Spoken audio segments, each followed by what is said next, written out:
नमस्कार. संघर्ष वृत्तवाहिनीमध्ये आपलं स्वागत. घेऊया ठाणे आणि आसपासच्या परिसरामधील घडणाऱ्या महत्त्वाच्या घडामोडींचा आढावा. राष्ट्रवादी काँग्रेस शरद पवार पक्षाचे नेते व प्रवक्ते, महाराष्ट्र राज्याचे माजी कॅबिनेट मंत्री, कळवा मुंब्रा विधानसभेचे कार्यसम्राट आमदार डॉ. जितेंद्र आव्हाड यांचा वाढदिवस ठाण्यात मोठ्या उत्साहात विविध सामाजिक उपक्रमांनी साजरा करण्यात आला. ठाण्याच्या काशीनाथ घाणेकर नाट्यगृहात आयोजित करण्यात आलेल्या या विशेष कार्यक्रमामध्ये ठाणे शहरातील 10वी व 12वीच्या परीक्षेत उल्लेखनीय यश संपादन करणाऱ्या गुणवंत विद्यार्थ्यांचा यावेळी विशेष सन्मान करण्यात आला.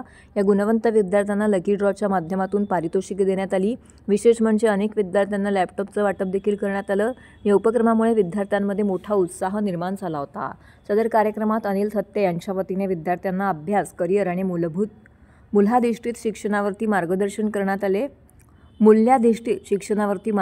करण्यात आले. यावेळी राष्ट्रवादी काँग्रेस शरद पवार पक्षाचे ठाणे शहर जिल्हा अध्यक्ष सुहास देसाई, कार्याध्यक्ष प्रकाश पाटील, ठाणे जिल्हा महिला अध्यक्षा सुजाता घाग, ठाणे जिल्हा महिला कार्याध्यक्ष साबिया मेमन तसेच इतर पदाधिकारी, कार्यकर्ते आणि पालक मोठ्या संख्येने उपस्थित होते.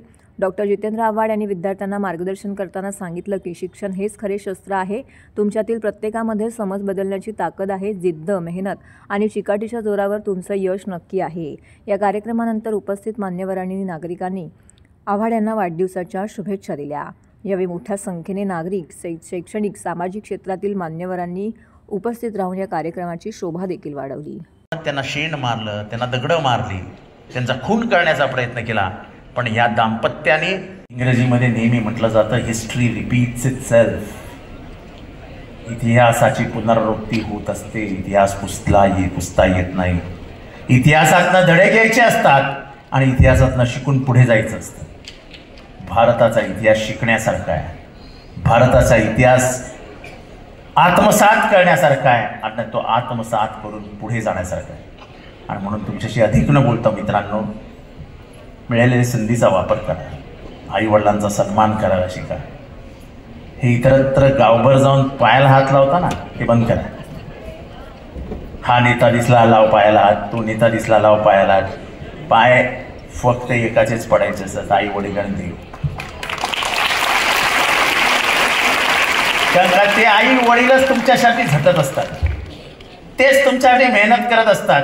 तेच तुमच्यासाठी घाम गाळत असतात. आणि तेच एक स्वप्न बघत असतील की माझा बालक, माझी बालिका, माझा मुलगा, माझी मुलगी मोठी झाली पाहिजे, शिकली पाहिजे, डॉक्टर झाली पाहिजे, इंजिनियर झाली पाहिजे, ती पुढे गेली पाहिजे, IAS झाली पाहिजे, IPS झाली पाहिजे. आज अनंत दरवाजे उघडे आहेत. आपल्याला अभिमान वाटला पाहिजे की पहलगामच्या हल्ल्यानंतर जेव्हा आर्मीचं आपलं आक्रमण सुरू झालं तेव्हा त्याचं नेतृत्व करण्याची जबाबदारी 2 महिलांवर आली, मिल्खा सिंग आणि सोफिया कुरेशी. पण हेही लक्षात ठेवा की त्यांना आर्मीमध्ये स्थान हे माझे नेते श्री शरद पवार हे जेव्हा या देशाचे संरक्षण मंत्री होते तोपर्यंत महिलांना सैन्यामध्ये स्थान दिलं जात नव्हतं. 91 साली त्यांनी जेव्हा सैन्य म्हणजे ते जेव्हा संरक्षण मंत्री झाले तेव्हा त्यांनी निर्णय घेतला की जर महिला घरची लढाई लढू शकतात तर या देशाची लढाई का लढू शकत नाही. आणि पहिल्यांदा निर्णय झाला की देशाच्या सैन्यामध्ये पायलट असो, भूदलामध्ये असो, नौसेनेमध्ये असो, आपल्या महिलांना अधिकार मिळाले पाहिजेत. आणि त्याचीच परिणिती म्हणजे व्योमिका सिंग आणि सोफिया कुरेशी. हे असे परिवर्तनवादी नेते आहेत. परिवर्तन हा नैसर्गिक नियम आहे आणि त्या नैसर्गिक नियमाला आपण मान्यता दिलीच पाहिजे. आपण जर तसेच राहिलो स्टॅग्नंट तर आयुष्यात पुढे जाऊ शकत नाही. जीवनात बदल घडला पाहिजे. बदल अपेक्षितच असतो. तो निसर्गाचा नियम आहे. सूर्य उजडणार, सूर्य खाली जाणार, चंद्र येणार, चंद्र खाली जाणार, ढग येणार, पाऊस पडणार. पण म्हणून काय पाऊस पडतच राहणार नाही. ढगही जाणार, पाऊसही जाणार. तसंच जीवनातले आज सुखाचे दिवस आहे, उद्या दुःखाचे येतील. पण दुःखाचे दिवस जाऊन सुखाचे दिवस येणारच हे मनात कायम खुणगाठ बांधूनच आपले दिवस काढावे. Nothing is permanent. Nothing is permanent. एक कधी गाना ऐकलं तर ऐका.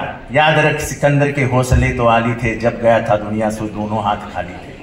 आपण काहीच घेऊन आलेलो नाही आणि काहीच घेऊन जाणार नाही, आणि मी उघड्या हातानेच लढाई लढायला शिकलो. आणि म्हणून स्वप्न एकच ठेवायचं की माझ्या जन्मदात्या आई वडिलांना मी सुखी ठेवीन, माझा देश पुढे नेण्यासाठी मी प्रयत्न करेन आणि स्वतःचं भविष्य स्वतःच्या हाताने घडवेन. एवढ्याच तुम्हाला शुभेच्छा देतो. हे भविष्य घडवण्यासाठी जिथे जिथे आमच्यासारख्यांची मदत लागेल, जिथे जिथे म्हणून तुम्हाला आधाराची गरज लागेल, तिथे तिथे हा तुमचा जितेंद्र आव्हाड सगळ्या आपल्या या सैन्याचं तुमच्याबरोबर उभा आहे, एवढी खात्री बाळगा. पण या देशाची जी विचारधारा आहे, हा देश जो धर्मनिरपेक्ष आहे, तो धर्मनिरपेक्ष भारत जो संविधानाने बांधलेला आहे, ते संविधान आपल्या हातातनं कधीच आपण सोडता कामा नाही. संविधानाचा बचाव प्राणपणाने करा, कारण का त्यातच तुमचं हित लपलेलं आहे. तुमच्या हिताच्या आड येणारा माणूस हा संविधान विरोधी आहे, जो संविधान विरोधी आहे तो तुमच्या हिताचा आड येणार आहे. सर्व नागरिकांना आवाहन करण्यात येत आहे की सध्या डासांमार्फत पसरणाऱ्या डेंग्यू या आजाराचा प्रसार रोखण्यासाठी प्रत्येकाने पुढील प्रमाणे कार्यवाही करावी. डेंग्यू आजार एडिस इजिप्ती हा डास चावल्याने होतो. या डासांची पैदास साचलेल्या किंवा साचवलेल्या स्वच्छ पाण्यामध्ये होते. 8 दिवसांपेक्षा जास्त दिवस पाणी उघडे व साचून राहिल्यास त्यात डास अंडी घालतात. अंड्यांच्या अळ्या तयार होऊन पुढे डास तयार होतात. यासाठी आपल्या घरातील पाणी साठे, उदाहरणार्थ बॅरल्स, पिंपे, टाक्या, हौद, रांजणे इत्यादी दर आठवड्याला रिकामे करून घासून पुसून कोरडे करून पुन्हा भरावे. 1 दिवस कोरडा दिवस म्हणून पाळावा. पाणी साठ्यांना घट्ट झाकणे बसवावीत किंवा जुनी साडी, चादर, धोतर यांनी बांधून झाकून ठेवावीत, म्हणजे डास त्यात जाऊन अंडी घालणार नाहीत. घराच्या गच्चीवर, आजूबाजूला, अंगणात कोठेही पाणी साचू देऊ नये. भंगार सामान उघड्यावर टाकू नये, उदाहरणार्थ टायर्स, प्लास्टिक सामान, कुंड्या, टाकाऊ वस्तू इत्यादी. अशा सामानात पावसाचे पाणी साठून त्यात डेंग्यूच्या डासांची पैदास होते.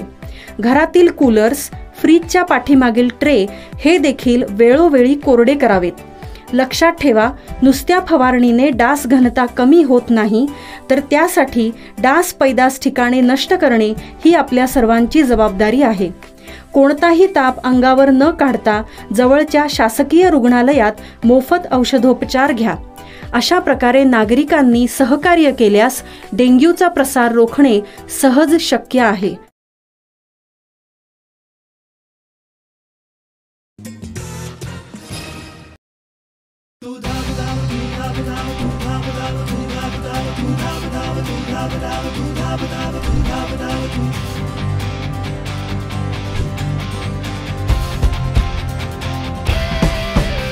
ठाणे वर्षा मॅरेथॉन दिनांक 10 ऑगस्ट 2025 सकाळी ठीक 6 वाजता TMC चौक 5 पखाडी ठाणे येथून. मॅरेथॉन ठाण्याची ऊर्जा तरुणाईची.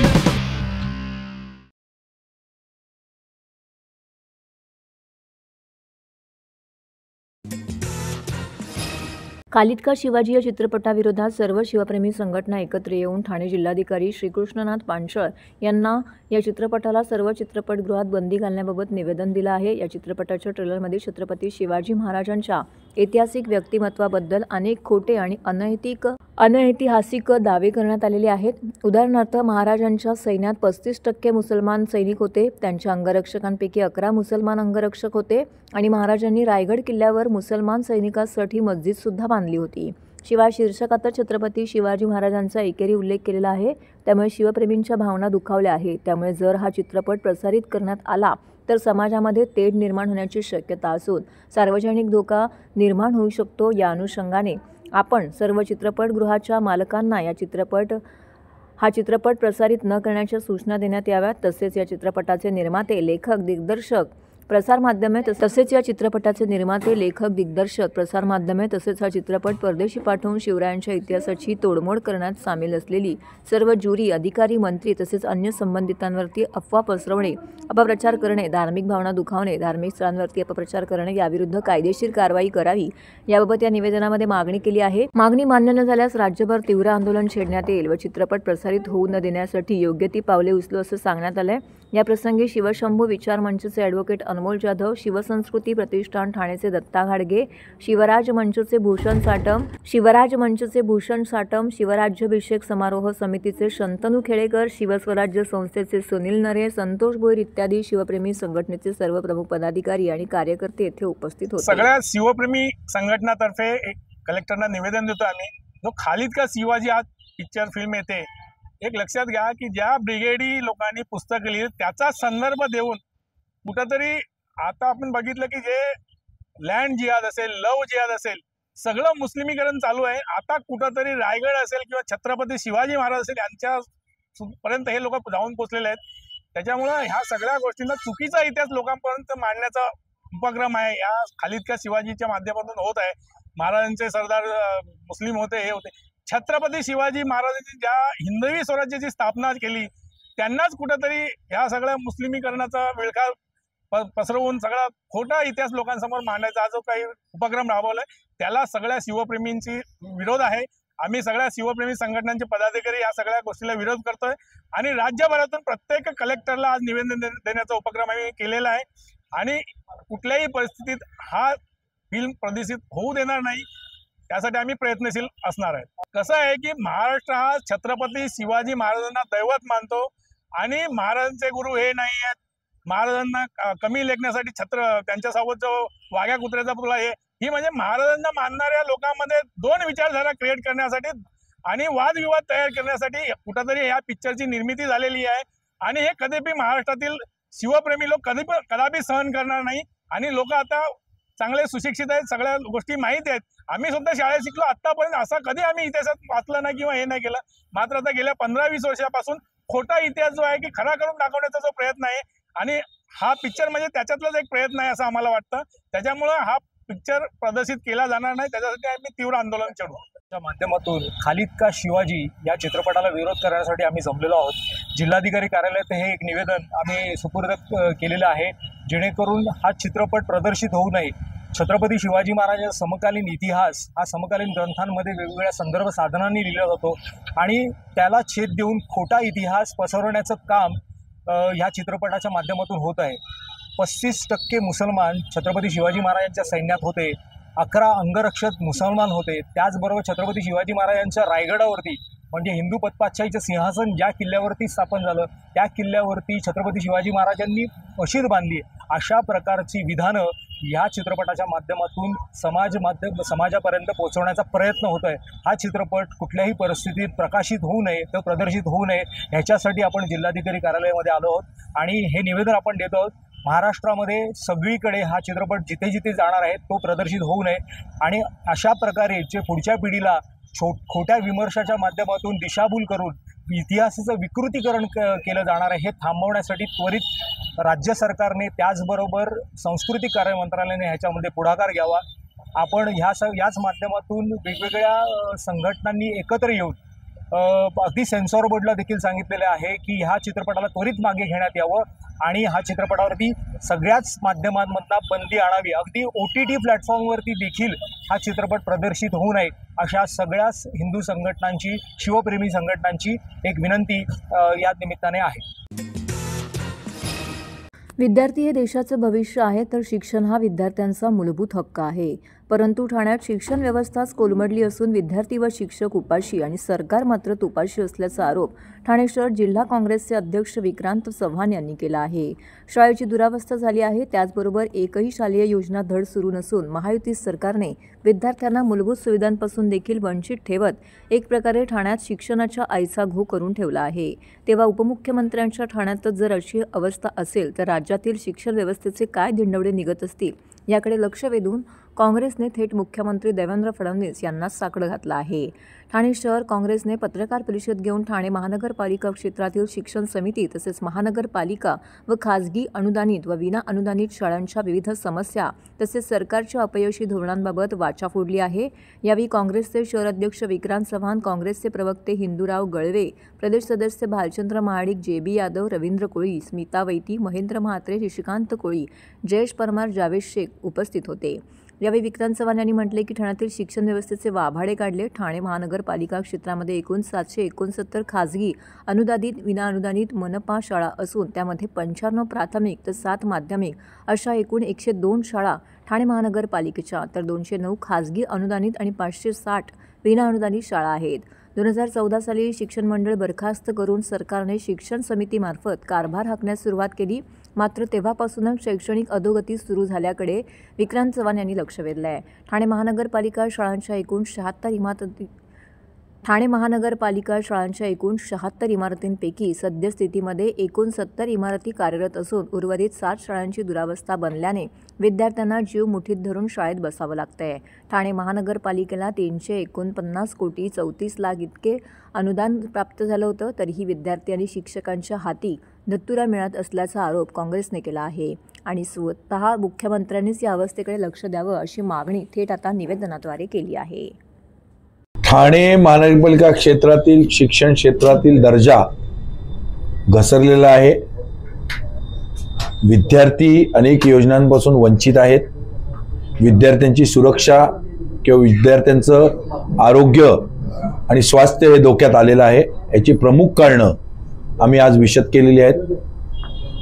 ठाणे महानगरपालिका क्षेत्रांमध्ये विविध योजना राबवल्या जातात. खाजगी, विना अनुदानित, अनुदानित आणि मनपा शाळेंसाठी त्या योजनांना अद्याप सुरुवात झालेली नाही. अनेक पदं रिकामी आहेत, रिक्त आहेत, ज्याच्यामुळे मनपा क्षेत्रातील खाजगी असतील, सरकारी असतील, विना अनुदानित असतील, अनुदानित असतील, या सगळ्या शाळांवरती नियंत्रण ठेवण्याचं काम जी रिक्त पद आहेत त्या पदावरील व्यक्ती करतात. त्याच्यामध्ये पर्यवेक्षक आहेत, गटप्रमुख आहेत, केंद्र समन्वयक आहेत, कार्यालयीन अधीक्षक आहेत, एक उपशिक्षणाधिकारी आहेत. ही पदं सगळी रिक्त आहेत. जवळजवळ 300 पदं रिक्त आहेत आणि त्यामुळे जे फी वाढ असेल किंवा खाजगी शाळांमधील हे असतील, सुरक्षा असेल विद्यार्थ्यांची किंवा स्वच्छता असेल, याच्यावरती कुठेही लक्ष नाही. शाळांमध्ये लॅब किंवा शाळांमध्ये फर्स्ट एड किंवा रेस्टरूम दिले जावेत असा कायदा आहे किंवा शिक्षकांचे पगार वेळेवर दिले जावेत. शिक्षकांना 6 पे कमिशन, 7K पे कमिशन प्रमाणे पगार दिला जातोय की नाही, फीजमध्ये वाढ अवाजवी केली जाते का, डोनेशन्स घेतले जातात का, याच्यावरती अंकुश ठेवण्याचं काम हे शिक्षण समिती करते. परंतु शिक्षण समितीचा बट्ट्याबोळ झालेला आहे. शिक्षण समितीचं स्वतःच अनुदान शिक्षण समितीला अजून मिळालेलं नाही. खिचडीचा पत्ता नव्हता. आम्ही पत्र दिल्यावर खिचडी सुरू झाली. गणवेश नाहीत, बूट नाहीत, शैक्षणिक साहित्य नाहीत, त्या शिक्षकांना शैक्षणिक साहित्य नाहीत, लॉग रजिस्टर्स नाहीत, त्यांचं समायोजन झालेलं नाही, ते डिस्टर्ब आहेत. शिक्षण मंडळाचं शिक्षण समितीमध्ये वर्गीकरण झालं, सरकारने केलं विसर्जित करून, परंतु त्यांच्या सेवेचं समायोजन केलं नाही. त्यामुळे त्यांच्या बढत्या थांबलेल्या आहेत. अनेक पदं रिक्त आहेत. शाळांची दुरावस्था आहे. शाळांच्या इमारती मृत अवस्थेत पडलेल्या आहेत, त्या गळतायत. खाजगी शाळांमध्ये पण इमारती यांचं स्ट्रक्चरल ऑडिट होणं गरजेचं आहे. ह्या इमारतींचं 70 इमारती उरलेल्या आहेत, एकूण 70 इमारती त्याही गळत आहेत. महापालिकेच्या 76 इमारती आहेत, 6 शाळा अशाच बंद पडलेल्या आहेत. पट घसरतोय दिवसांदिवस. 72,000च्या काळात आमचा पट होता 2003ला, आता तो 30,000वर आलाय. म्हणजे कुठेतरी शाळा संपवायचं काम ही नेते मंडळी करतायत आणि खाजगी शाळांना कुठेतरी अभय देण्याचं काम ही नेते मंडळी करतायत. खाजगी शाळांवरती नियंत्रण पाहिजे, वास्तविक लॅब पाहिजेत. खाजगी शाळांच्या इमारती चांगल्या आहेत की नाही, त्या बसण्यासाठी सुरक्षित विद्यार्थ्यांसाठी आहेत की नाहीत, त्या शिक्षकांसाठी बसण्यासाठी आहेत की नाही, त्यांची सुरक्षा सांभाळली जाते की नाही आहे, लहान मुलांची वगैरे किंवा मोठ्या मुलांची, त्यांना टॉयलेट्स, त्यांना कॅन्टीन, चांगल्या प्रतीचं जेवण मिळतं का नाही, हे सगळं बघण्याचं काम शिक्षण मंडळाचं आहे. पण शिक्षण मंडळामध्ये हेच नाहीत आणि अजून बजेट दिलेला नाही. 324 कोटीचा बजेट आहे मनपा शाळांसाठी, तर 15-20च कोटी दिलेत. आता ऑगस्ट महिना उजाडला, मग देणार कधी आहे? प्रश्नपत्रिका, आता परीक्षा आल्या, उत्तरपत्रिका, प्रश्नपत्रिका छापायच्यात, त्यांना खोडरबर नाही, फळे नाहीत. म्हणजे ते श्यामची आई, महात्मा फुले आणि ज्योतिबा फुले आपले आणि सावित्रीबाई फुले, रामकृष्ण परमहंसा, तसं आता झाडाखाली शाळा मुलांना किंवा स्वामी विवेकानंद शिकवायची वेळ आलेली आहे. दुसरं काही इलाज नाही. आणि ह्याला खरं मुख्य कारण आहे राजकीय इच्छाशक्तीचं अभाव, political will, lack of political will. आणि त्यामुळे आम्ही म्हणतोय की सरकारचं डोकं नाही थाऱ्यावर आणि म्हणून विद्यार्थ्यांना सोडलं वाऱ्यावर. तसंच मुलं विद्यार्थी उपाशी आणि सरकार आणि मंत्री उपाशी. ठाण्यात उपमुख्यमंत्र्यांच्या ठाण्यामध्ये किंवा परिवहन मंत्र्यांच्या ठाण्यामध्ये ही जर अवस्था असेल, एवढे आमदार आहेत, सगळेच आमदार, जितेंद्र आव्हाड, केळकर साहेब, निरंजन डावखरे, सरनाईक साहेब, शिंदे साहेब, हे काय आमदार कामाचे? सगळ्यांनी फिरावे 5-5 शाळा. हा आयुक्त हे काय कामाचे? यांनी फिरलं पाहिजे शाळा. हे उपायुक्त काय कामाचे? उपायुक्त शिक्षण मंडळ नेमलेत चांगले, फिरायला नको सगळ्या शाळा? महापालिकेच्या क्षेत्रातील सगळ्या खाजगी शाळा फिरल्या पाहिजे, सगळ्या अनुदानित फिरल्या पाहिजे, सगळ्या मनपा शाळा फिरल्या पाहिजे आणि अवस्था बघितली पाहिजे. अवस्था बिकट आहे. म्हणून काँग्रेसतर्फे आज आमची पत्रकार परिषद आहे, तुमच्या माध्यमातून सरकारचं लक्ष वेधण्यासाठी. उद्या आमचं आंदोलन आहे. ठाण्यासह संपूर्ण महाराष्ट्रात प्रसिद्ध असलेली 31वी ठाणे महानगरपालिका वर्षा मॅरेथॉन यावर्षी 10 ऑगस्ट 2025 रोजी होणार आहे. यंदाही स्पर्धेत टाईम टेक्नॉलॉजीचा वापर करून 21 किलोमीटर पुरुष आणि महिला तसेच 18 वर्षावरील 10 किलोमीटर स्पर्धेसाठी करण्यात येणार आहेत. सदरची स्पर्धा मॅरेथॉन ठाण्याची ऊर्जा तरुणाईची या घोषवाक्याखाली आयोजित करण्यात आली असून राष्ट्रीय व आंतरराष्ट्रीय धावपटूंसह जवळपास 25,000हून अधिक धावपटू धावतील असा विश्वास आहे. या स्पर्धेत महापालिका अधिकारी व कर्मचारी, लोकशाहीचा चौथा स्तंभ असलेल्या पत्रकारांसह जास्तीत जास्त नागरिकांनी सहभागी व्हावे असं आवाहन अतिरिक्त आयुक्त संदीप माळवी यांनी पत्रकार परिषदेत केलं आहे. महानगरपालिकेच्या कैलासवासी नरेंद्र बिर्ला सभागृहात झालेल्या पत्रकार परिषदेस उमेश बिरारी, मिनल पालांडे, मुख्य वैद्यकीय अधिकारी डॉक्टर प्रसाद पाटील उपस्थित होते. 10 ऑगस्ट रोजी सकाळी 6:30 वाजता महानगरपालिका मुख्यालय चौकातून या स्पर्धेला प्रारंभ होणार आहे. सदर स्पर्धा 12 गटांमध्ये घेण्यात येणार आहे. मॅरेथॉन स्पर्धेसाठी ऑनलाईन ऑफलाईन नोंदणी एकूण 13,860 इतकी झाली आहे. 12 वर्षाखालील मुलं 3 किलोमीटर, महापालिका अधिकारी व लोकप्रतिनिधी यांच्यासाठी 1 किलोमीटरची कॉर्पोरेट रन ठेवण्यात आलेली असून या स्पर्धेमध्ये महापालिका अधिकारी, कर्मचारी तसेच लोकप्रतिनिधी यांना मोठ्या प्रमाणामध्ये सहभागी होता येणार आहे. वातावरण निर्मितीसाठी यंदा झुंबाचं आयोजन करण्यात आलेलं आहे. या स्पर्धेकरिता सरावासाठी झुंबा वर्कआउटचं आयोजन करण्यात आलेलं आहे. महापालिका मुख्यालयासमोर उभारण्यात येणाऱ्या स्टेजसमोर झुंबा वर्कआउट होणार आहे. या स्पर्धेत ठाणे महानगरपालिका शाळेतील विद्यार्थ्यांना देखील सहभाग घेता येणार असून विद्यार्थ्यांना ने-आण करण्याकरिता परिवहन बसची देखील विशेष सोय करण्यात आलेली आहे. त्याचबरोबर स्पर्धेकरिता वेळेत पोहोचता यावं याकरिता विशेष लोकल सेवा देखील उपलब्ध करून देण्यात आलेली आहे. बदलापूर ते ठाणे अशी विशेष लोकल सेवा सुरू करण्यात आलेली आहे. तसेच 21 किलोमीटर पुरुष व महिला गट, 18 वर्षाखालील 10 किलोमीटर स्पर्धेसाठी नोंदणी केलेल्या स्पर्धकांना खुल्या गटाचे टी-शर्टचं अनावरण व चेस नंबरचं वाटप स्पर्धेच्या 2 दिवस अगोदर करण्यात येणार आहे. या कार्यक्रमात राज्याचे उपमुख्यमंत्री एकनाथ शिंदे, खासदार, आमदार उपस्थित राहणार आहेत. तर विजेत्यांना एकूण 10,38,900 रुपयांचे रोख पारितोषिकं देण्यात येणार आहेत. सगळ्यात महत्त्वाची गोष्ट आणि आनंदाची गोष्ट अशी ठाणेकरांसाठी की आपण 6 वर्षानंतर ठाणे वर्षा मॅरेथॉनचं आयोजन केलेलं आहे. ही स्पर्धा, ही मॅरेथॉन भव्य दिव्य प्रमाणात व्हावी अशी सगळ्यांचीच अपेक्षा आहे. त्याच्यामुळे आपण त्याचं नियोजनही तसंच पद्धतीने केलेलं आहे की 31वी ही वर्षा मॅरेथॉन आहे. ती मॅरेथॉन ठाणेकरांना एक नवीन ऊर्जा देणारी असो म्हणून आमचं हे स्पर्धेचं घोषवाक्यही असंच आहे की मॅरेथॉन ठाण्याची ऊर्जा तरुणाईची, याच्यामध्ये मोठ्या प्रमाणात तरुणांनी सहभाग घ्यावा असं आमचं नियोजन आहे. आणि ह्यासाठी ह्या स्पर्धेच्या यशस्वीतेसाठी ज्या काय गोष्टी करायच्या आहेत त्या सगळ्यांचं नियोजन आत्तापर्यंत झालेलं आहे. सगळ्यात महत्त्वाची गोष्ट म्हणजे की ह्या स्पर्धेमध्ये जे धावपटू सहभागी होणार आहेत त्यांचा प्रतिसादही खूप चांगला आहे. अगदी ओव्हरफ्लो आहे. आत्तापर्यंत कालपर्यंतची जी आकडेवारी होती आमची, जवळपास 18,000च्या वर धावपटूंनी आपला सहभाग नोंदवलेला आहे. विविध 8 गटांमध्ये ही स्पर्धा होते. यावर्षी आपण दिव्यांगांसाठी पण वेगळा गट करतोय. कॉर्पोरेट गट हा आपल्या सगळ्या अधिकारी आणि लोकप्रतिनिधींसाठी निर्माण केलेला आहे. अशा चांगल्या पद्धतीचं नियोजन केलं आहे. सुरुवातीला लोकांमध्ये उत्साह निर्माण व्हायसाठी आम्ही झुंबाचं आयोजन केलेलं आहे. अशा पद्धतीची आपण ही स्पर्धा अतिशय नेटकी आणि उत्साहपूर्ण वातावरणात संपन्न व्हावी. सगळ्यात महत्त्वाची गोष्ट म्हणजे ह्या स्पर्धेचं उद्घाटन राज्याचे लोकप्रिय उपमुख्यमंत्री माननीय नामदार श्री एकनाथ शिंदे साहेब यांच्या हस्ते फ्लॅग ऑफ करून स्पर्धेला सुरुवात होईल आणि विविध गटांच्या स्पर्धा त्याच्यानंतर सुरुवात होईल. जवळपास 10 लाखपेक्षा जास्त रोख पारितोषिकं ह्या स्पर्धेसाठी आपण ठेवलेले आहेत आणि त्याच्या पुढे उत्तेजनासुद्धा रोख पारितोषिकं आणि चषक अशा मोठ्या प्रमाणात आपण निधी यावेळेला आपण रोख पारितोषिकांवर खर्च करतोय. त्याच पद्धतीचं बसेस, विद्यार्थ्यांसाठी बस सेवा असेल, राहण्याची सेवा असेल, जे मोठ्या मेन स्पर्धांमध्ये जे खेळाडू सहभागी होत आहेत त्याच्यासाठी डाएट फूड असेल, अशा सगळ्या पद्धतीचं आपण आयोजन केलेलं आहे जेणेकरून कुणाची गैरसोय होणार नाही. आज आपण या निमित्ताने टी शर्ट, ह्या स्पर्धेचा टी शर्ट आहे जे आपण स्पर्धकांना देणार आहोत त्याचंही लॉन्चिंग केलेलं आहे. त्याचबरोबर स्पर्धेचा टीजर जे आहे तो टीजरही या निमित्तानं आपण लॉन्च केलेला आहे. कलाकार दरवर्षीप्रमाणे यावर्षी उपस्थित राहतील, जास्तीत जास्त सिने कलाकार उपस्थित राहावे असा आमचा प्रयत्न राहणार आहे. मी एवढ्या सगळ्यांना ठाणेकरांना मनापासून आवाहन करतो की 6 वर्षांनी ही स्पर्धा होते. ह्या स्पर्धेचा जोश आणि उत्साह अगदी तसाच आम्ही ठेवणार आहोत. त्यासाठी मोठ्या संख्येने ह्या स्पर्धेमध्ये नागरिकांनी सहभागी व्हावं आणि जे नागरिक सहभागी होत नसतील त्यांनी ह्या स्पर्धेसाठी आपली उपस्थिती लावावी आणि हा सोहळा, ही मॅरेथॉन अतिशय भव्य दिव्य करावी असं मी आवाहन ठाणेकरांना करतो. तर हे होतं संघर्ष वृत्तवाहिनीचं आजचं बातमीपत्र. उद्या पुन्हा भेटू याच वेळी याच ठिकाणी ताज्या घडामोडींसह. तोपर्यंत नमस्कार.